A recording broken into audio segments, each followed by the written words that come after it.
ओम नमः शिवाय। नमस्कार दोस्तों, आप सभी का स्वागत है हमारे यूट्यूब चैनल पावरफुल हिंदू धर्म में। आज हम आप सभी को सावन मास में शिव महापुराण में रुद्र संहिता में कथा अध्याय 2 का रसपान कराएंगी, जिसमें वर्णन है नारद जी का भगवान श्री हरि विष्णु को श्राप देना। आइए रसपान कीजिए कथा का। ऋषि बोले, हे शिवजी, रुद्र कणों के चले जाने पर नारद जी ने क्या किया और वे कहाँ गए, इस सब के बारे में हमें भी बताइए। सूत जी बोले, हे ऋषियों, माया से मोहित नारद जी उन दोनों सी गणों को श्राप देकर भी मोहवश कुछ जान न सके। तत्पश्चात क्रोधित होते हुए तालाब के पास पहुँचे और वह जल में पुनः अपनी परछाई देखी तो उन्हें फिर वानर जैसी आकृति दिखाई दी। उसे देखकर नारद जी को और अधिक क्रोध चढ़ गया। वे सीधे विष्णुलोक की ओर चल दिए। वहां पहुंचकर भगवान विष्णु से बोले, हे हरि, तुम बड़े दुष्ट हो। अपने कपट से विश्व को मोहने वाले तुम दूसरों को सुखी होता नहीं देख सकते। अभी तो तुमने सागर मंथन के समय मोहिनी का रूप धारण कर दैत्यों से अमृत का कलश छीन लिया था और उन्हें अमृत की जगह मंदिरा पिलाकर पागल बना दिया था। यदि उस समय भगवान शंकर दया करके विष को न पीते तो तुम्हारा सारा कपट प्रकट हो जाता। तुम्हें कपट पूर्ण चालें अधिक प्रिय है। भगवान महादेव जी ने ब्राह्मण को सर्वोपरि बताया। आज तुम्हें मैं ऐसा सीख दूंगा जिससे तुम फिर कभी कहीं भी ऐसा कार्य नहीं कर सकोगी। अब तक तुम्हारा किसी शक्तिशाली मनुष्य से पालन नहीं पड़ा है, इसलिए तुम निडर बने हुए हो, परंतु अब तुम्हें तुम्हारी करनी का पूरा फल मिलेगा। माया मोहित नारद जी क्रोध से खिन्न थे। वे भगवान विष्णु को शाप देते हुए बोले, हे विष्णु, तुमने स्त्री के लिए मुझे व्याकुल किया है। तुम सभी को मोह में डालते हो। तुमने राजा का रूप धारण करके मुझे छला था, इसलिए मैं तुम्हें शाप देता हूँ कि तुम्हारे जिस रूप से कपट पूर्वक मुझे छला है, तुम्हें वही रूप मिले। तुम राजा होगे और इसी तरह स्त्री का वियोग भोगोगे। जिस तरह मैं भोग रहा हूँ, तुमने जिन वानरों के समान मेरी आकृति बना दी है, वही वानर तुम्हारी सहायता करेंगे। तुम दूसरों को स्त्री वियोग को दुख देते हो, इसलिए तुम्हें भी यही दुख भोगना पड़ेगा। तुम्हारी स्थिति अज्ञान से मोहित मनुष्य जैसी हो जाएगी। अज्ञान से मोहित नारद जी का श्राप विष्णु भगवान ने स्वीकार कर लिया। तत्पश्चात उन्होंने महालीला करने वाली मोहिनी माया को समाप्त कर दिया। माया के जाते ही नारद जी का खोया हुआ ज्ञान लौट आया और उनकी बुद्धि पहली की तरह हो गई। उनकी सारी व्याकुलता चली गई तथा मन में आश्चर्य उत्पन्न हो गया। यह सब जानकर नारद जी बहुत पछताने लगे और अपने में धिक्कारते हुए भगवान विष्णु के चरणों में गिर पड़े और उनसे क्षमा मांगने लगे। नारद जी कहने लगे कि मैंने अज्ञानवश होकर और माया के कारण आपको जो श्राप दिया था वह झूठा हो जाए। भगवान, मेरी बुद्धि खराब हो गई थी। जो मैंने आपके लिए बुरे वचन अपनी जुबान से निकाले, मैंने बहुत बड़ा पाप किया है। हे प्रभु, मुझ पर कृपा कर मुझे ऐसा कोई उपाय बताइए जिससे मेरा सारा पाप नष्ट हो जाए। कृपया मुझे प्रायश्चित का तरीका बताइए। तब श्री हरि विष्णु जी ने उन्हें उठाकर मधुर वाणी में कहा, हे महर्षि, आप दुखी न हो। आप मेरे श्रेष्ठ भक्त हैं, इसमें कोई संदेह नहीं है। नारद जी, आप चिंता मत कीजिए। आप परम धन्य हैं। अपने अहंकार के वशीभूत होकर भगवान शिव की आज्ञा का पालन नहीं किया था, इसलिए उन्होंने ही आपका गर्व नष्ट करने के लिए यह लीला रची थी। वे निर्गुण और निराकार हैं और सत, रज और तम आदि गुणों से परे हैं। उन्होंने अपनी माया से ब्रह्मा, विष्णु और महेश तीनों रूपों को प्रकट किया है। निर्गुण अवस्था में उन्हीं का नाम शिव है। वे परमात्मा, महेश्वर, पर ब्रह्मा, अविनाशी, अनंत और महादेव नामों से जाना जाते हैं। उन्हीं की आज्ञा से ब्रह्म जी जगत के स्रष्टा हुए हैं। मैं तीनों लोगों का पालन करता हूँ और शिव जी रुद्र रूप में सबका संहार करते हैं। वे शिव स्वरूप सबकी साक्षी हैं। वे माया से भिन्न और निर्गुण हैं। वे अपने भक्तों पर सदा दया करते हैं। मैं तुम्हें समस्त पापों का नाश करने वाला, भोग एवं मोक्ष प्रदान करने वाला उपाय बताता हूँ। अपने सारे शंका एवं चिंताओं को त्याग कर भगवान शंकर की यश और कृति का गुणगान करो और सदा अन्य भाव से शिव भगवान के सत नाम स्तोत्र का पाठ करो। उनकी उपासना करो तथा प्रतिदिन उनकी पूजा अर्चना करो। जो मनुष्य शरीर, मन और वाणी द्वारा भगवान शिव की उपासना करते हैं उन्हें पंडित या ज्ञानी कहा जाता है। जो मनुष्य शिव जी की भक्ति करते हैं उन्हें संसार रूपी भवसागर से तत्काल मुक्ति मिल जाती है। जो लोग पाप रूपी दानव नल से पीड़ित हैं उन्हें शिव नाम रूपी अमृत का पान करना चाहिए। वेदों का पूर्ण ज्ञान प्राप्त करने के पश्चात ही ज्ञानी मनुष्य ने शिव जी की पूजा को जन्म मरण रूपी बंधनों से मुक्त होने का सर्वश्रेष्ठ साधन बताया है। इसलिए आज से ही रोज भगवान शिव की कथा सुनो और कहा करो तथा उनका पूजन किया करो। अपने हृदय में भगवान शिव के चरणों की स्थापना करो तथा उनके तीर्थ में निवास करते हुए उनकी स्तुति कर उनका गुणगान करो।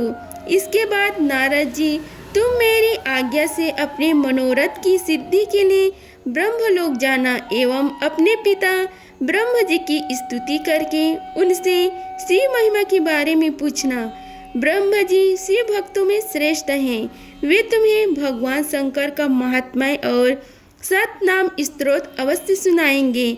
आज से तुम शिव भक्त में लीन हो जाओ, वे अवश्य तुम्हारा कल्याण करेंगे। यह कहकर विष्णु जी अंतर्ध्यान हो गए। आगे की कथा में वर्णन है नारद जी का शिव तीर्थों में भ्रमण एवं ब्रह्म जी से प्रश्न। सूत जी बोले, हे महर्षियों, भगवान श्री हरि के अंतर्ध्यान हो जाने पर मुनि श्रेष्ठ नारद जी शिवलिंगों का भक्ति पूर्वक दर्शन करने के लिए निकल गए। इस प्रकार भक्ति मुक्ति देने वाला अनेक शिवलिंगों के उन्होंने दर्शन किए। उन रुद्रगणों ने नारद जी को वहां देखा तो वे दोनों गण अपने श्राप की मुक्ति के लिए उनके चरणों में गिर पड़े और उनसे प्रार्थना करने लगे कि वे उनका उद्धार करें। नारद मुनि बोले, हम आपके अपराधी हैं। राजकुमारी श्रीमती के स्वयंवर में आपका मन माया से मोहित था। इस समय भगवान शिव की प्रेरणा से आपने हमें श्राप दे दिया था। अब हमारी जीवन रक्षा का उपाय कीजिए। हमने अपने कर्मों का फल भोग लिया है। कृपा कर हम पर प्रसन्न होकर हमें श्राप मुक्त कीजिए। नारद जी कहा, हे रुद्रगणों, आप महादेव के गण हैं एवं सभी के लिए आदरणीय हैं। उस समय भगवान शिव की इच्छा से मेरी बुद्धि भ्रष्ट हो गई थी, इसलिए मोहवश मैंने आपको श्राप दे दिया। आप लोग मेरी इस अपराध को क्षमा कर दें, परंतु मेरा वचन झूठा नहीं हो सकता, इसलिए मैं आपको श्राप से मुक्ति का उपाय बताता हूँ। मुनिवर वृषवा के वीर द्वारा तुम एक राक्षसी के गर्भ में जन्म लोगे। समस्त दिशाओं में रावण एवं कुंभकर्ण के नाम से प्रसिद्धि पाओगे। राक्षस राज का पद प्राप्त करोगी। तुम बलवान एवं वैभव से युक्त होगे। तुम्हारा प्रताप सभी लोकों में फैलेगा। समस्त ब्राह्मण के राजा होकर भी भगवान शिव के परम भक्तों में होगे। भगवान शिव के ही दूसरे स्वरूप श्री विष्णु के अवतार के हाथों से मृत्यु पाकर तुम्हारा उद्धार होगा तथा फिर अपने पद पर प्रतिष्ठित हो जाओगे। सूत जी की कहने लगे कि इस प्रकार नारद जी का कथन सुनकर वे दोनों रुद्रगण प्रसन्न होते हुए वहां से चले गए। नारद जी भी आनंद से सरोवर हो मन ही मन शिव जी का ध्यान करते हुए शिव तीर्थों का दर्शन करने लगे। इसी प्रकार भ्रमण करते करते हुए शिव की प्रिय नगरी काशीपुरी में पहुँचे और काशीनाथ का दर्शन कर उनकी पूजा उपासना की। श्री नारद जी शिव जी की भक्ति में डूबे उनका स्मरण करते हुए ब्रह्मलोक को चले गए। वहां पहुंचकर उन्होंने ब्रह्म जी को आदरपूर्वक नमस्कार किया और उनकी स्तुति करने लगे। उस समय उनका हृदय शुद्ध हो चुका था और उनके हृदय में शिव के प्रति भक्ति भावना ही थी और कुछ नहीं। नारद जी बोले, हे पितामह, आप तो पर ब्रह्म परमात्मा के स्वरूप को अच्छी प्रकार से जानते हो। आपकी कृपा से मैंने भगवान विष्णु के महात्म्य का ज्ञान प्राप्त किया है एवं भक्ति मार्ग, ज्ञान मार्ग, तपो मार्ग, दान मार्ग तथा तीर्थ मार्ग के बारे में जाना है, परंतु मैं शिव तत्व के ज्ञान को अभी तक नहीं जान पाया हूँ। मैं उनकी पूजा विधि को भी नहीं जानता हूँ, अतः अब मैं उनके बारे में सभी कुछ जानना चाहता हूँ।